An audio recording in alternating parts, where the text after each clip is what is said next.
যারা বলেন না ভাই এই ফ্রি ফায়ার গেমটা খেলা ছেড়ে দাও, এই গেম খেলে কোনো লাভ নেই, শুধু শুধু নিজের লাইফটা নষ্ট করতেছো, তো ভাই তাদের উদ্দেশ্যে আজকে কিছু কথা। আমি আমার নিজের কথাই বলি।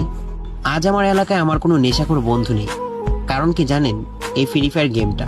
আমি এলাকার কোনো মেয়েদেরকে ঠিকমতো চিনিও না, ইপটিজিং করা তো দূরের কথা। কারণ কি জানেন? এই ফ্রি ফায়ার গেমটা।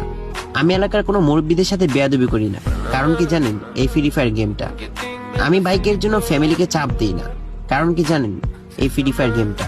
আমার যখন মুড অফ থাকে আমি সরাসরি গেমে চলে যাই, তখন আমি সবকিছু ভুলে আবার আগের মতো হ্যাপি হয়ে যাই। কষ্টের সময় আমার পাশে কেউ ছিল না, শুধু ছিল এই ফ্রি ফায়ার গেমটা। আজ যদি আমি এই গেমটা খেলা ছেড়ে দিই তাহলে আমি কি করব? নিশ্চয়ই এলাকার বন্ধু বান্ধবদের সাথে আড্ডা দেওয়া শুরু করব, আর বন্ধুদের সাথে আড্ডা দিতে গেলে তো একটু নেশাবানি করাই লাগে। তো আস্তে আস্তে আমি নেশাখোর হয়ে যাব, বন্ধুদের বাইক থেকে জেলাস ফিল করবো, দেন পরিবারের কাছে এসে আবার বাইকের জন্য চাপ দিব, এলাকার মেয়েদেরকে প্রেজেন্ট করা শুরু করব। তো ভাই আমি গেমটা খেলে অন্তত এই সমস্ত কাজ থেকে তো বিরত আছি।